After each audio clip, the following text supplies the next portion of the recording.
So why don't we go ahead and get started and open with prayer? Let us pray. Blessed and loving Lord, we come to you today with joyful hearts that you have helped us to see that there are people around us who wish to know you and know your love. And we are honored that you have given us that ministry. Now we continue to ask for your encouragement. We continue to ask for your inspiration. Maybe most of all, we ask for your insight, that we see these people and notice that they are looking for you rather than just simply walking by them and never actually seeing them. We ask all this in your glorious name. Amen. Amen. All righty. Well, let me go down here to share screen and maybe Anyway, I think all of you have been through the earlier ones, so I'm not going to spend a lot of time reviewing, but I always find it helpful for me to just take a second and review what we're all about. And first of all, is our purpose is to help people grow closer to God. If people know our loving concern for them, they're likely to want to know more about us. And this is fascinating. A gentleman out in the West Coast who's become a friend through this. They're not involved in this particular series, so I won't mention which church, but he sent me a note this morning, and he started out by saying, this is not the reason we do this. But then he said, I have to admit, I'm happy that we have 45 pledges in, 5 of which are new this year. And I said, my suspicion is most churches would be very happy with that. And he said, seeing guests every week.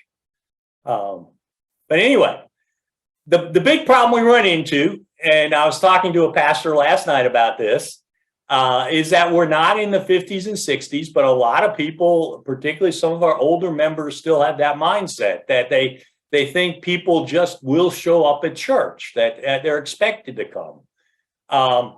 And that's what happened. They came to the church, but now the church must go to them.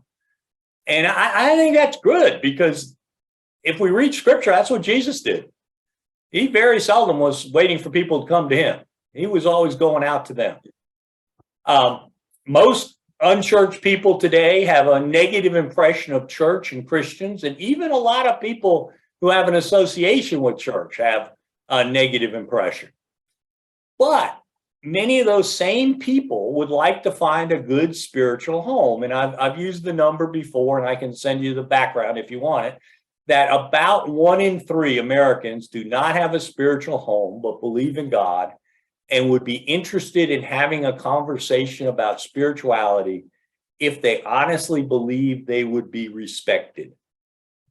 So the people can distrust church while loving your congregation. So the two aren't the same. Church is the broad institution. Your congregation can be something different. It's not difficult or expensive to reach out. It's primarily a matter of priorities. The basic flow is we intrigue them to know and like us, and that's what we're going to be talking about predominantly today. We interact with them online and in person, and then we build a relationship. And that's kind of the flow. And I've said all along that the actual priorities are in the reverse order of the chronological listing, that building a relationship is the absolute most important. Because if we don't do that, we've basically wasted the rest of our time. So some of our basic principles when we're talking about intriguing people, one really important is authenticity. Don't try to be who you are not. And the place you run into that as much as anything else, and I'll talk about this several times, is trying to be a church with lots of young children when you don't have any, or a church with racial diversity when you have little or none. That may be our goal, but it's not who we are. And so it's important to step back and know who we are. Now, personally, I'm very serious about God and Christianity. You get me talking about that kind of stuff, and I'm dead serious. But I love to kid about myself and enjoy a good laugh, and I like the memes that have a chuckle with them. I think that they make the point. But that's me. That isn't right for everybody else. So knowing who you are so you can pick what you want to show. And that applies to the photos. As I said, don't use ones that are not you. I'll use cartoon figures like the one I have there a lot. I'm cautious about using graphics that suggest inaccurate demographics, even if they're obviously not real people. I'll show you one in a minute. So as often as possible, use photos of your people. I like to call them future friends. They don't relate to buildings. They relate to other people. And one of the fascinating things is the quickest way to make somebody stop and look at your photo is have a group of people they may know. And I think we're all the same. If you see a group of people that are from your community, you're going to stop and see if you can pick out any faces. So having a picture of your people can be in whatever activity can be important. An empty building looks empty, unused. It looks like nobody wants to be there. And that's the last thing we want to get across. Also remember, anytime you can state something as a question, and watch yourself over a day or two, you always perk up your ears and are more likely to interact with a question than a statement. So rather than an introduction to saying somewhere, something that can be phrased as a question like, who are we? Is much more likely to get some attention. And finally, remember, they know you have worship services. So when we put that number one, and you'll see this if you leaf through churches' Facebook pages in particular, you will see a lot of them. There's a little area you can say something about your church on the Facebook page. Many of them have the times of their service there. That's the only thing people see. You know, chances are that's not the difference between them coming and not coming. You know, it's important information. We need to get it to them, but not at the top. When I talk about photos, this is what I mean, is how we unconsciously create an image. The first two, there is no room for a new person. I mean, it looks like intriguing, interesting people. And Invite, Welcome, Connect, for those of you who know them, they have some very good stuff. Draw the distinction between a group of friends, which these first two are, and a friendly church, which the last one tries to be. The last one also makes the point I made about even using cartoon figures that are multiracial when you're not. I'm not going to come right out and say don't do it, but think about it. Think about it. So some of the more basic principles, and you've heard all these before, so I'm not going to spend a lot of time on them. You have half a second to grab their attention. And again, watch yourself going through your emails or your Facebooks or whatever, and how you probably skim through them, deciding which ones you're going to pay attention to. And then if you grab their attention, you have, and you'll get different numbers, but no more than 5 seconds to pull them deeper. And that means mainly graphics, attention-grabbing graphics with a few words. So the half second is the graphics. Don't count on the words stopping people. The 3 to 5 seconds are the words. And then if that interests them, then they may stick around for a longer message. Still graphics can work fine for something simple, and we'll see some in a little bit. Short video works well for a longer message, but remember, on a video, what shows up on, particularly on Facebook, is a still graphic until they click on it. And if that graphic isn't attention grabbing, they're not going to click on the video. So you need to be thinking real strongly about that graphic. And what I have found works is actually to create a graphic slide as the very first, and it only has to be a second long, because that's what shows up on your Facebook page. And it's very easy to do. If you have any problems with that, let me know. But something that grabs their attention so they will stop and click on the video. That also gives you a chance to put in some text and, you know, a little bit of title and that kind of stuff. I've actually gotten to the point now for a lot of stuff that we're creating, like an introduction to the church or that kind of thing. and or what about communion, the two I list below, that a slideshow with narration is easier to do. You can get your images, your pictures. You can also substitute one later if something changes. It's just a whole lot easier. And there's a couple good programs I can point out to you that are very easy to use. And for those who don't know me well, I am not a tech person. So when I say it's easy to use, I mean it. But a couple in particular, and we'll actually talk again about this in a few minutes, but the who is Saint Somewhere? Who are you? And again, what people want to know is about your ministries, about your people, and then, you know, some general comments about worship are fine. They're good. They're important, but that shouldn't be the bulk of it. That shouldn't even be the starting point. You can pin it to the top of Facebook page. If you don't know how to do it, look at those three little buttons on the post. And that way, when people come to your Facebook page, the first thing they see is that. And you can change the opening slide on occasion if you think it gets boring. You know, not have to change the rest of it necessarily. I really like the one about what about communion. I have an outline if you'd love to see that. Because this is you know, we're all liturgical people. We're used to communion. If you grew up in a Baptist church or even many Methodist churches, or, you know, unchurched at all, this is a huge question. What's this all about? What do I do? Am I supposed, you know, do I have to kneel? Do I go up? I mean, you know, it's just a lot of confusion, and people don't like to be confused and possibly embarrassed. So explaining this to them. Yeah, and the other large group is inactive Roman Catholics, many of whom are not aware they can get the sacraments in the Episcopal Church. And if you know someone who grew up Roman Catholic and is now inactive, you know the sacraments are really important to them. So letting them know they can come and have the sacraments, letting them know they can come on Ash Wednesday. My mother was Roman Catholic, and I'll tell you, Ash Wednesday, we weren't Roman Catholic, but Ash Wednesday was a big deal.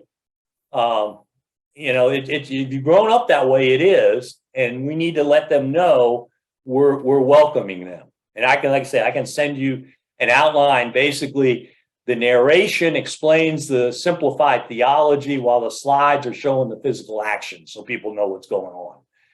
Now, if you look at St. Dunstan's in Shoreline, Washington, they do something I absolutely love. And that's they have a little explanation about communion. And during their streaming, while people are taking communion, which from a streaming point of view is kind of, you know, it's basically dead time. I mean, all they're seeing is people walking up and taking communion. They actually run in a box within the streaming service. And this actually is very easy to do. They actually run the introduction to communion during that time with some discussion about if you can't be there in person. So that's a great way to use something like that. I was very impressed. Some other videos that can be great if you have an historic building. You know, something about introducing my building. I say over and over again, people aren't necessarily connected with the building, but it may be the link that grabs them to then give you a chance to talk about your ministry. Talk about the building, yes, but what goes on in it. If you have just a downtown build, something lots of people see. All Saints in Concord, Nancy, I know you probably have, I don't know, 50,000 cars go by your site every day. Yeah, I bet it's about that. You know, that'd be one you could do who you see us, but do you know us type of video that you can then show out. If you're named after a saint like St. Dunstan, it's not well known. That's a great reason to have an introduction, and it's always better to have a little video about it. And one of the neat things about our church is we confuse people, but we can use that confusion to a benefit. Having little short explanations of things like Epiphany and Lent and why pancakes and why dirt on your face. True story. We, probably been 5 years ago because pre-COVID. Church I was at, the pastor just kind of on a fluke he was a young man. He thinks about this kind of thing. He did literally 58 seconds on what is Ash Wednesday. Just held the camera in front of him and just talked about Ash Wednesday. We were going to do Ashes to Go. So we sent out a press release saying we were doing Ashes to Go. And just again, on a fluke, we attached the video to the press release. We got a phone call. I got it because I knew the reporter. I got a phone call and she was laughing. And she said, do you realize not a single person in the newsroom knew what Ash Wednesday was about? Oh, wow. And I believe it. And we ended up with front page coverage and, it was great. Another thing, and, maybe a video, maybe I could see a neat little video with a group of people discussing words not everybody knows. Our national church, if you haven't noticed it on the page, has a great dictionary. So you don't have to do a whole lot of work. You could run a word of the week. You could have a group sit down and record 20 of them in an hour and then just rotate them throughout as you go by. Just real simple stuff we can then post on different sites. All right, went the wrong way. I always like to slip this in fairly early because I really am concerned that people are going to go, oh my God, I can't do it all. I might as well give up. And that's the last thing I want you to do. And I'm actually going to, at the very end, I'm going to actually talk about priorities and I'm going to give you an offer on something that I hope will help. But always remember, focus on one thing, do it well, and you'll be doing much more than you used to do. And, next year, maybe pick 2 things. So again, if you're proud of your building, and it's interesting how many websites and Facebook pages are focused on the building. And that's okay if you're proud of it, but use it as a backdrop. So again, on the communion slides, great time to show off your sanctuary. And you might even say something about it, but it's not the emphasis. Or if it's a historic building or something, label it a tour, but make it a tour of your ministries. You can call it a tour of the building, but talk about the ministries. You're walking down the hall, you might say, here's where our food pantry gets organized or something. If you have youth, let them produce their own video about themselves. I'm just paranoid enough. I'd probably take a look at it before it was posted. But some people have more faith than that. And notice most of these you can produce once and show them every few months for years. So you don't have to do all these at one time. Plan on doing one a month or something, or one every 2 months, and just get them in some kind of rotation. This is, my whole point is this doesn't have to be hard. Jargon. What we forget is that when we use jargon, it doesn't just mean communication doesn't happen. It means we sound unwelcoming. If we stand there and say, if you want to know more about what's going on, see Judy, and most people don't know who Judy is, that means we don't care if they ever find out. And this top in green, that's something that bugs the heck out of me, but it's absolutely true. It doesn't matter what you say, it only matters what they hear. And anybody who's probably preached over 3 sermons have run into that, where somebody has heard something you didn't say. And I hope for your sake it was something good. Most of the time it's not.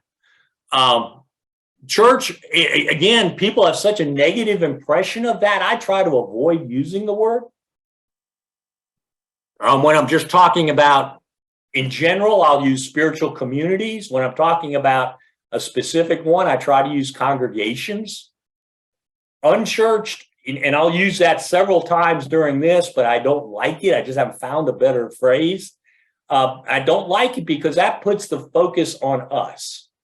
Unchurched means they're not associated with us, and we need to be focused on them.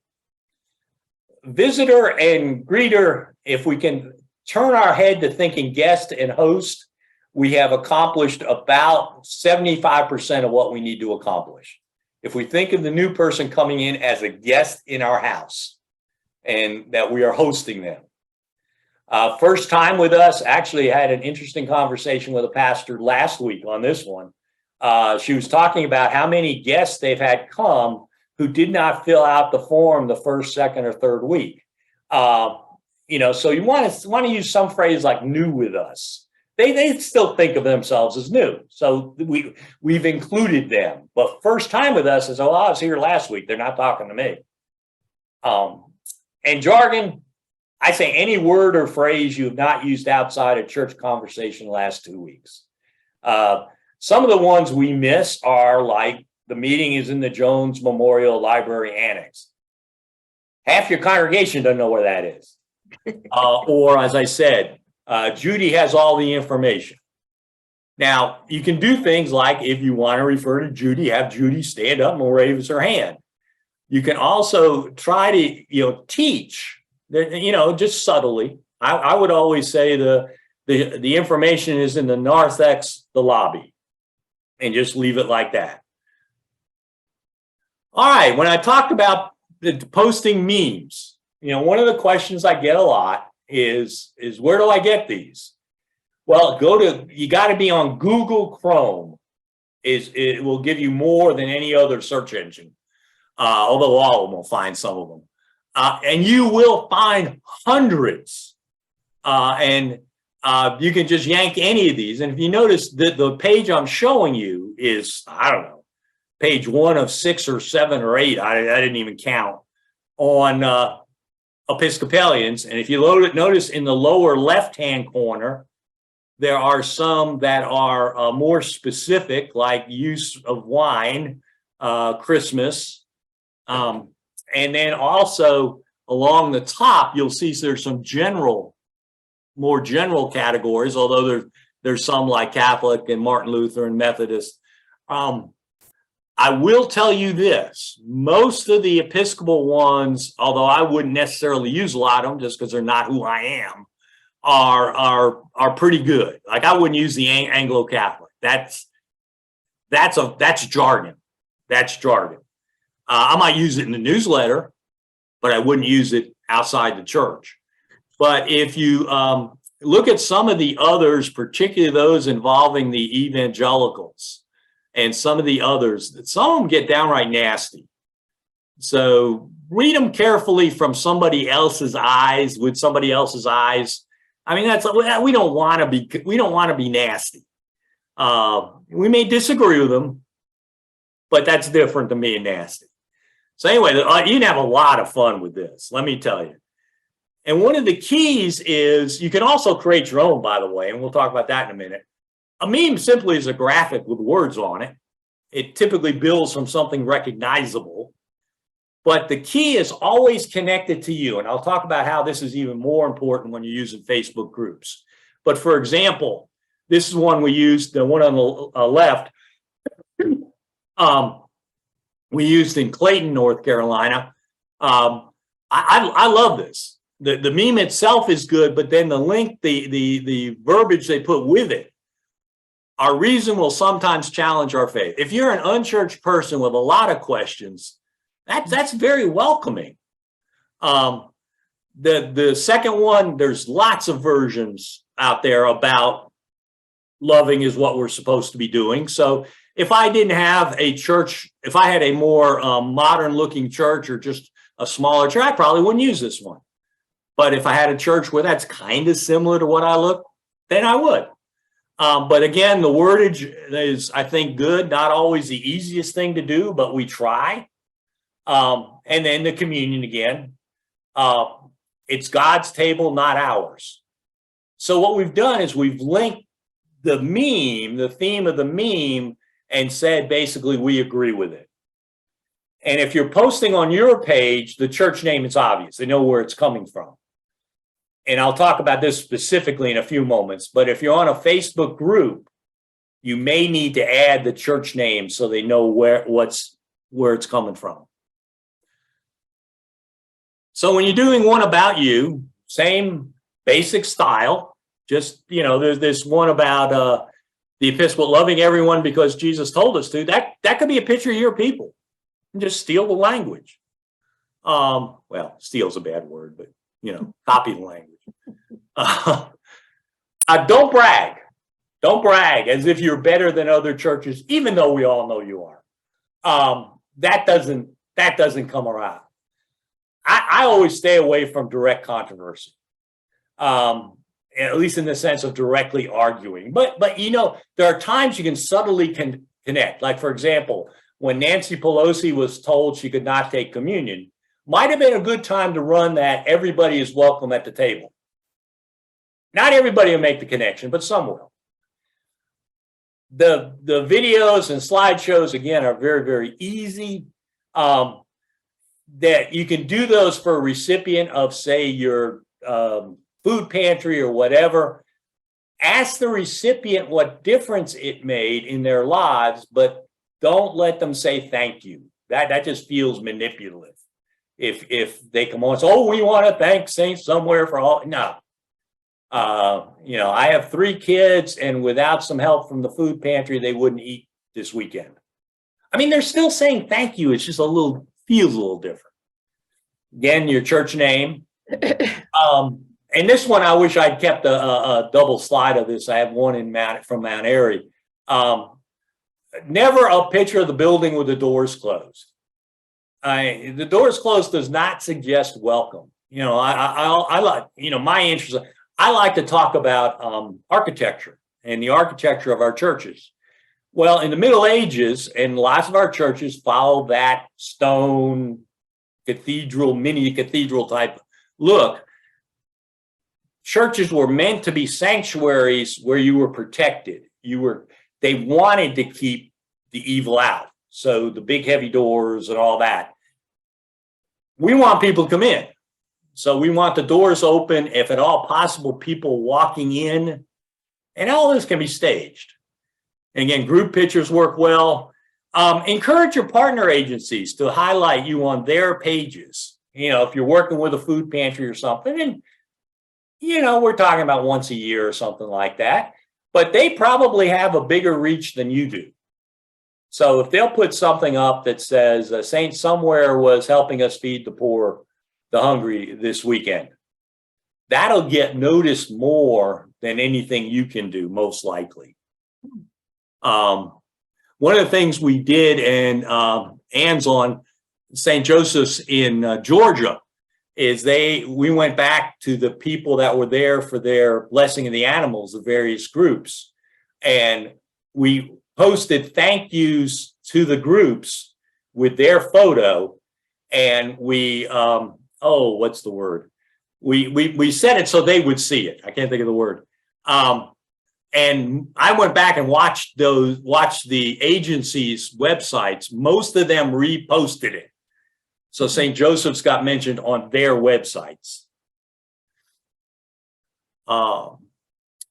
Better to use one platform than multiple platforms. So the question right now is, what do we do? Where do we show it? Facebook and Instagram are both owned by Meta, so some cross-posting is possible. Some actually happens automatically. Snapchat, TikTok, they're a different thing. They're not geographically limited, and it's harder to get reach in one area. It's one of the reasons I use Facebook. It has the largest reach. It does skew somewhat older, but it's not exclusively. Some people think, oh, there's nobody under 50 on Facebook. No, that's not true. And I focus on, because I think the basic posts are the easiest and they get the word done. Now, there's been one big change in the last month, literally. And those of you who've been with me before know I've talked about how several years ago, Facebook stopped showing your church posts to even your own people. They wanted you to have to pay to get it to them. Well, they've changed again. Now they're starting it to show it to a lot more of your own people, and they're more willing to show it to people who aren't members, who aren't associated with your church in the general geographic area. So that's all great. But it's still the most effective thing is you can get people to comment and share. I don't know why this is so hard to get people to do. And just all you're doing is asking to say, this was a lot of fun, share. I mean, doesn't have to be any more than that. But then it goes out to all their friends. So a couple possibilities. Consider if you got somebody, and we all do, somebody who knows everybody and can talk to everybody and encourage everybody to do something. I'll put them in what the term I'm using is nudger. And that's actually be somebody to say, hey, would you please? Another possibility is have someone in the narthex at vestry meetings, any small groups, asking those people to take just a moment and comment and share the coffee hour or whatever. My vestry heard more than once that, and this is me, that's not anybody else. You agreed to be leaders of this church, and this is one of the ways I want you to lead. Leave it there. And you can on occasion post, please share. You don't want that to be distracting from the basic post. And I don't know if you did it all the time, if it wouldn't get lost, but there's something, there's nothing wrong with, particularly if it's something about something special, like Blue Christmas or Christmas Eve or whatever. But just, to show you the impact, if the average person has 100 friends, and that's actually quite low, most of the numbers are up around 200. And let's say your post goes to just 100 people, and again, that's probably low. If just 10% of the church's friends share it to their 100 friends, you've just reached 1,000 more people for free. And yeah, there's some overlap, and that's good. Somebody who gets a recommendation from 2 people they know is more likely to listen to it than someone who doesn't get it from 2 people. Did it again. Facebook groups, if anything, are more important than sharing because you can reach more. Over on the right-hand side is just the ones in Mount Airy, North Carolina. You can see the LGBTQ plus has been one of the most active, and Trinity has seen multiple guests. I don't know what the number is. Multiple guests because they got known as friendly on that post. And they never did a whole lot. They just put out invitations and stuff like that. They didn't say, hey, we're good people. They treated them like they treat everybody else, and that doesn't always happen. But then what's going on, and a lot of communities have that, 7,600 members, events and happenings, that's 12,000 members. And there were 8 or 10 of these. I just grabbed that page worth. The biggest group you'll see are the yard sales or the buy and sell. Just ignore those. So that's not going to do any good. Well, it's much less likely to do good. And make sure you search your surrounding communities and use names like your county. There might be things happening in your county as opposed to just your town. One group I'm getting more and more excited about for special interests are homeschoolers. And particularly if you have one in your community, in your congregation, and most of us do, or have the grandparents of somebody or something like that, if you can get into that network, they like to find reasons to get together. If at all possible, join from the church page. That way your name shows up when you post something or respond. I always, whenever I joined, like from Mount Airy, I did this, I was learning. I just leaped through the last couple of weeks worth of posts and kind of get a sense of what this particular site was looking for. Most will take events, but not general inspiration. Some will take occasional fun things. If you can, have a person watching 2 to 3 groups. Let them do the posting, but also on occasion respond to a business, for example. Like somebody says, I'm opening a new business, good luck. Be a friend, in other words, not just somebody who comes on there long enough to talk about yourself. And again, if you say good luck to the deli that's just opening, there's a very good chance they will respond. And now your church is mentioned on their site. So it gets spread out for the the time it took you to type, good luck. I'm not talking about nextdoor.com today. It is also a good way. I will send something special out about that for Christmas Eve, something we're doing in one of the churches. And I'm still trying to figure out what their advertising is.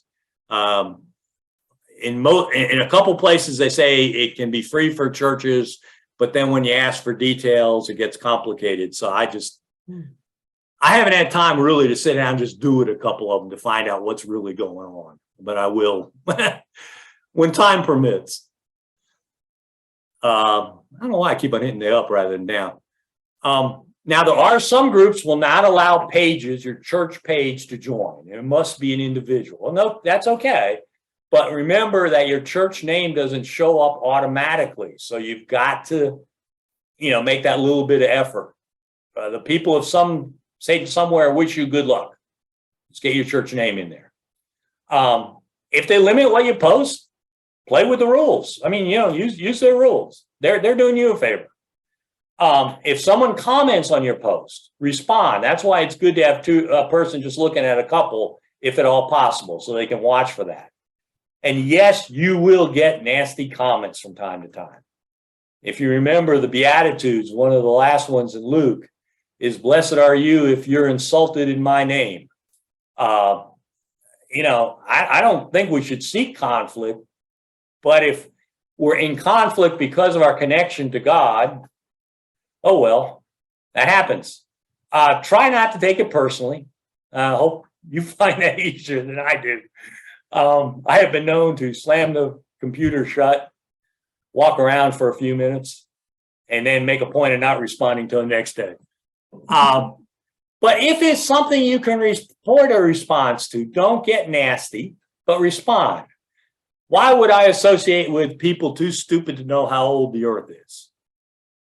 Just say something, agree that some people have, I use the word interesting, but then say, last time I looked, the consensus was about 4.5 billion years. I think I'm right out of that. I didn't look it back up. But don't badmouth others. Again, my mother would say, if you dive into the sewer to argue with somebody, you come out smelling just as bad. And I think this is a good time to remember that. If someone is too super nasty, block them. If necessary, delete. And if it keeps up, report them. As you get into the groups, you will see most groups, particularly nowadays, it's been a long time since I've seen a group that didn't have a be nice rule. And frankly, if one didn't have such a rule, I probably wouldn't join it. If you aren't quite sure how to handle something, give me a call. Give me a call. And I may not have a good answer, but I'll do my best.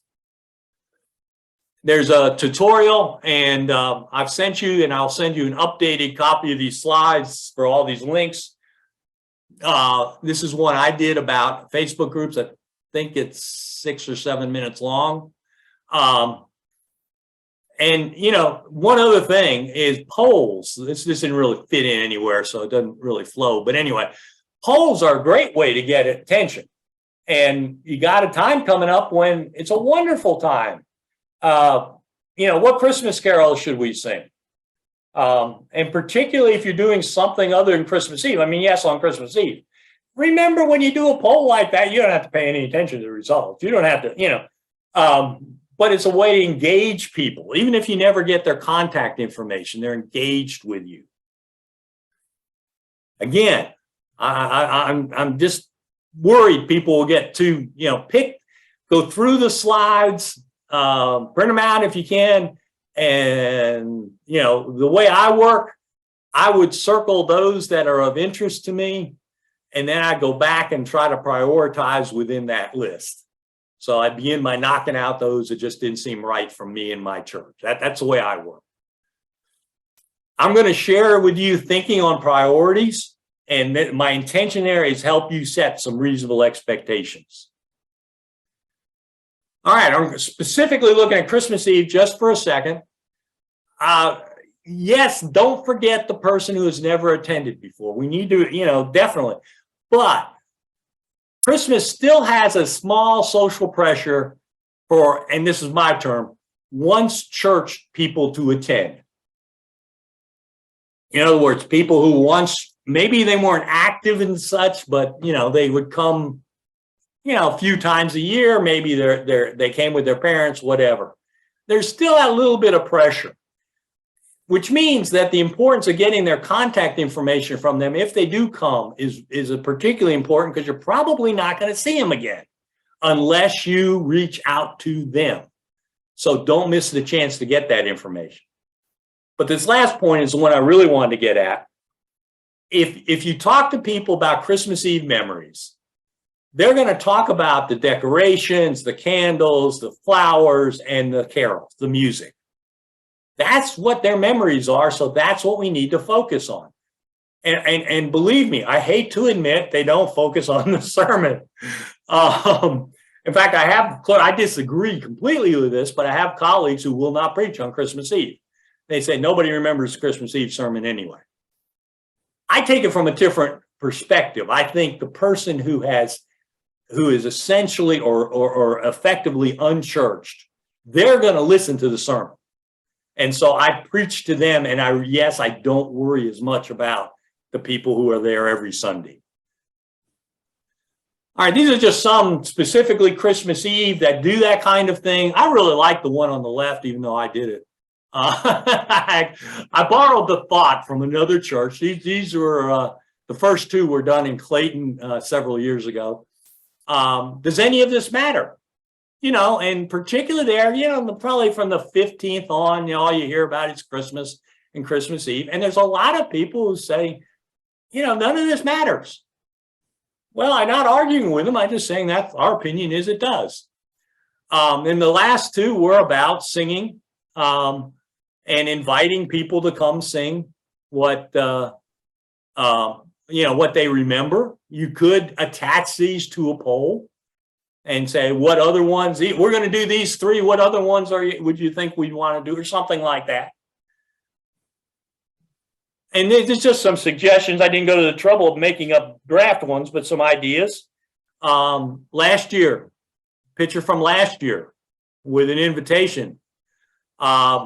Picture or short video, I think probably photo works fine here, of the decorations going up. And if again, you can stage all this stuff. It doesn't have to actually be when it happened. Come see how beautiful this will be. We did at one church, at the church we're attending, we did a video of the choir practicing, and we had I think it was a 5 or 10 second trailer of the anthem. And if it's short enough, you don't run into a copyright problem. Another fun thing to do is, do you know the background of the carol? There's several books out or stuff. You just go online. What's the background of Silent Night? We all think everybody knows that. They don't. And, I could see, again, having 2 or 3 people, and one person asks the question and one person explains it. You have 20-second video, that kind of thing. And all of these, the earlier page and all of these are good both on your page, and most of the groups would take things like this because they're very focused. But all this is free that I've talked about, but yes, it helps to spend, and I would stress here the word little money.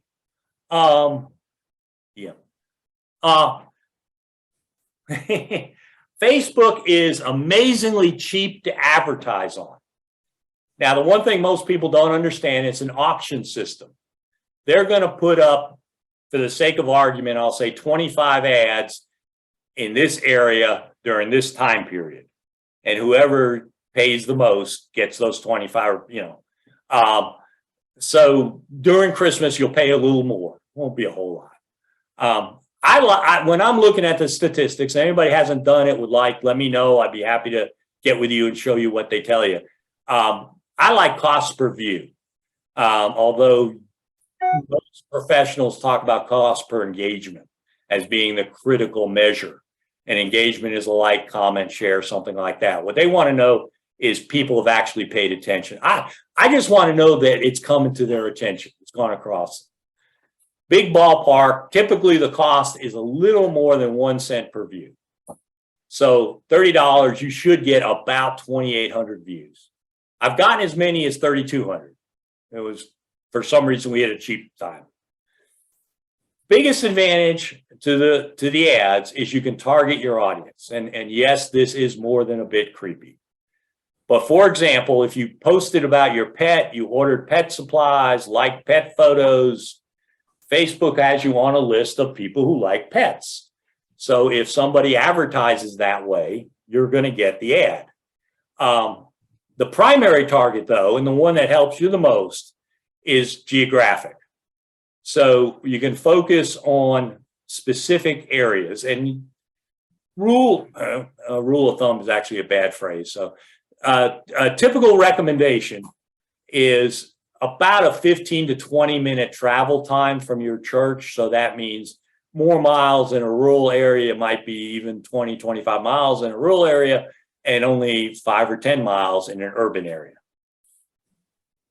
The second target is interest. That's things like pets. But if, for example, you're now announcing a concert, you might choose multiple music options. The third option is personal situation. I don't use this a lot, except if I'm doing something focused on kids, then I'll focus on parents. Your next option is age ranges. I almost always just use 18 plus. But again, if it's something, ice cream social or something, I might limit it to 18 to 40. And the reason for that is think about this. If 2,800 accounts will see what you're putting out, you want to show it to the 2,800 most likely to respond because they're close enough or have that interest. In other words, if I can show, I'd rather show it to 2,800 parents than 1,400 parents and 1,400 non-parents. Boosting is the easiest way to do it, and I have a very simple step-by-step guide. Always call if you have a question. You can create the ad from start, and there are a couple advantages, but they're not, in my opinion, very important. And it takes more time, and it's more confusing, and it's easier to mess up. So I just stick to boosting. And one of the things to remember is Facebook wants your ad to be successful. So if you're not sure about one of the defaults, just use the default. They've got a lot of research that says that default is most likely, because if your ad is successful, you'll pay to do another one. So they want you to be successful. All right. Our goal is to build a relationship. I've really started looking at this more this way recently. A post, when we say a post, we put a post out there, it's like us saying hello to somebody. If they say hello back by their engagement, then we've got the possibility of a conversation. But we cannot build that relationship without their contact information. And I'm not going to go into a lot of detail about that right now. But there are the three previous slides, and particularly the middle one there talks about it a lot. But the rule is, and most of us are finishing up stewardship, and this is the stewardship rule: you don't get what you don't ask for. Well, works with contact information, and it works online as well as in person. And so use your imagination. What can you offer that is worth enough that people will give you their contact information? That's the trade-off. You're giving them something, they're giving you something. A raffle for a Christmas theme item donated by a merchant. Kathy was on, and Holy Family in New Jersey does this well. They've done a number of gift baskets and stuff. Information. Let me tell you what Godly Play or Messy Church or whatever is all about, and then you offer to send them the calendar of upcoming activities. Prayers. I'm a big believer in giving people a chance to offer their prayers. The poll I mentioned, and then you can follow that up with, you want to know what's going to be on Christmas Eve? Register here and we'll send you the bulletin. Certainly registration for something like the Christmas pageant or Vacation Bible School, but I would always stress that drop-ins are welcome, assuming that's true. Last thing you know, you wanted somebody to say, oh, I wanted to go, but I forgot to register. This is the form on JotForm, basic form that I use. It's very, very simple. JotForm is free. Kathy from Holy Family uses Facebook groups a lot. Fine, wonderful. You don't get the phone number that way. That's the only reason I shy away from it just a little bit. And now normally, I think I put this somewhere here. Oh yeah, I didn't have it on this one, but usually I do ask zip code. That just tell me, are they in the area or not? I mean, I'm still going to respond, but it helps me. So most important is respond. You've done all this work. You've worked so hard, and now they know you exist. Don't miss your chance to build a relationship, to let me simplify that, to have a conversation, which is step one in building a relationship. And, be honest, you're not going to get overwhelmed with the responses. I mean, I hope you do, but you're not. If you get 5 to 10 with most things, that's pretty darn good. Always send back a thank you. And JotForm, other systems can do that automatically. I kind of like to do it personally, mainly because I kind of say a prayer as I'm responding. But find a way to text them again, even if it's sorry you did not win. If you are asking for prayer requests, the minute you get them, you thank them for asking. The second is you tell them your prayers for whatever, and this should not be a canned response. We're included in Sunday services. And then if it makes sense, we continue to pray for recovery. Hope you are improving. Then start doing the texting to them with new people. Again, your goal is to be a friend. We talk to friends. Very quickly, some thoughts on non-social media. I'm not going to go over these in detail. You have them, and we've talked about them before. But the big one I would say is on general media. Usually your weekly papers will be more responsive than your dailies. But for something that's very unusual, do not leave out the dailies or TV. We've got TV. One of the things I've mentioned is the possibility of doing a bonfire and singing Christmas carols. We've got TV on that a couple times. I mentioned we got TV on drive-through ashes. So, if it's something unusual, they're probably not gonna, I don't know if you want TV on something like your Christmas Eve service, but Blue Christmas, one of my favorite. For if your local newspaper hadn't done anything on Blue Christmas, that's a great chance to have an article, because it's unusual enough. It's reaches enough people. Very quickly, posters. Yeah, for this, most of these things. The one exception I would say might be useful here is, again, for Blue Christmas at places like a retirement village. Yard signs, I like them, but they're moderately expensive. Now, what I did, and it's kind of late, but you probably still can, is I go around after the elections and pick up all the metal stands. That's half the cost of the sign. And I'm cheap. But you can set them up so they can be used over and over again. And one of the things I like about them is, and we have some around this town that's doing that, is they have just some that just says, I'm a member of the Presbyterian Church, doing a lot of them. And they just move from member's house to member's house. So the neighbor knows, oh, that's where Sam goes. Blue Christmas. And I'll say in a minute, this is something you need to jump on if you're going to do one. Contact hospice, hospital chaplains, funeral homes. Somebody mentioned the VA. I hadn't thought about that. Many have grief support groups or know of them, and they might announce your service. At a retirement center, independent living, you can contact the chaplain and or the activities director. If they want a poster, or you can offer a poster. And then if they do come or you get information from them, certainly invite them to Christmas Eve, because these are the same people who might be interested in coming on Christmas Eve. Website landing page is helpful to put together. This is what I mean.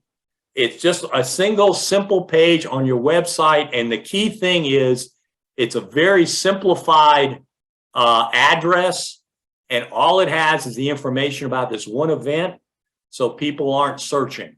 It's like if you go to Google, if you go to Amazon and you type in men's brown dress shoes, you don't get women's blue shoes. You go to what you want. And this is the same idea. Business cards, I like them, but you know, the problem is most people won't hand them out. But they can be particularly useful if you are doing something like at a retirement center and there's a place where you can leave a batch. I drop them off at my doctor's office. I don't make a special trip, but if I'm there and say, hey, how about passing these out to the people here? Things like that. And of course, your neighbors and all that. Okay, priorities. As I said, Blue Christmas, and the reason is for this is December 1 is the deadline for, or actually November 30th is the deadline for a lot of their communications. So I would do this afternoon because an hour spent right now could very possibly result in more connections than any other thing you can do. And certainly ask each page who else you should call. Second of all, make sure your follow-up system is in place. When you get this contact information, you don't want to ghost the people. They've handed you their information. They are asking you to talk to them. Do so. I still have some room for the system I'm doing where I'll do most of the work and pay for it. And again, you've done so much work. Don't let it go to waste. Third, begin going ahead and posting interesting memes and etc. You're good people. Tell the world you are. Most churches are using their Facebook pages very, very poorly. Sorry about that. But, and I don't know, you know, I'm not speaking about any that are here today. We're just talking about other people. But a lot of them, all you see is last Sunday's service. And really what you see when you click on the Facebook page is one of the altar guild people fixing the candles. And, you know, that's not very intriguing. Fourth, go after the Facebook groups, even if you just get one or two of the big ones between now and Christmas, so you can start posting some of these specials. If you're doing a no practice pageant or walk-ins allow pageant, make a big deal about that. Again, I would do a boost targeting parents. Also, all groups and saying things about that, as well as carols around the bonfire. Trinity in Fuquay-Varina, North Carolina, is doing a 5 o'clock Christmas Eve service with bonfire and everything outside. That, you know, if you're doing something different, let people know. And then beg members to share, even if just between now and Christmas. And again, I would suggest probably the easiest way to do it is anytime when 2 or 3 are gathered together, ask them to share their Facebook post. It really doesn't take long. And these other things you might have to put on your January to-do list, but there may be somebody in your church who would really jump on one. Like if you have somebody who's worked in the media, they might be willing to jump on the media stuff. And if somebody is interested in business cards, another thing that's very easy to do. Yard signs, banners, the video. On the videos, you know, if you can get them done between now and Christmas, fantastic. Otherwise, I'd sit down and actually schedule one a month. We're going to do one a month. And you know, all through next year. And finally, and most important of all, pray. Every chance you get, pray. In fact, I'll make a commitment to you now that Shirley's taking attendance for me, and you will be prayed for by individual name and by church, by me, later today. And I'd invite you to pray for at least one of the other churches. 2 quick things I am offering. One is, if you would like, I'd be more than happy to get with any church and we'll pick one activity you really want to focus on. And I will be your tech support person. I will help you get that done. And particularly for the smaller churches, I can even run down some money to help pay for the booths. And then finally, after New Year's, we're going to be doing a little something different. We're going to pick a small number of churches who are absolutely committed to reaching out to new people, and we're going to work with them on a one-to-one basis. So you'll hear a lot more about that as we go on. All righty. I ran over by a minute. Okay, that's not too bad for me. Anyway, thoughts, comments, questions? What did I confuse you about?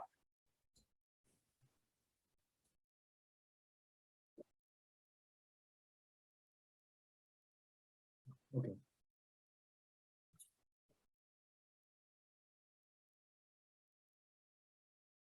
Well, I'm perfectly happy to sit here and look at all your wonderful faces, but if nobody has anything they want to talk about. Beth, I said I would try to call you later today. Okay, sure. And as I mentioned to you, you know, I've been looking at a lot of Advent and Christmas information, Facebook and different channels. Get it all out there now. Yeah. Post everything for all of December now, because families are looking, they're making plans, and that's just my one little tidbit I picked up this year. Go ahead and get the early bird gets the worm. Well, even if they're not making their plans today, your name gets familiar. Yeah. And so when they do get a chance to make plans, yours, one of the names is going to come to the top. I mean, think about the election season again. Most yard signs simply had the person's name. Many of them don't even have what office they're running for.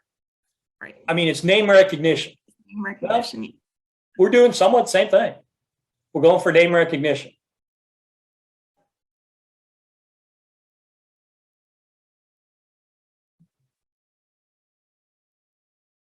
All righty. Well, anything at all, just you got my information. Just let me know. I'd love to work with you one-on-one. Thanks a lot, Ken. This has been Thanks, very Ken. helpful. Good.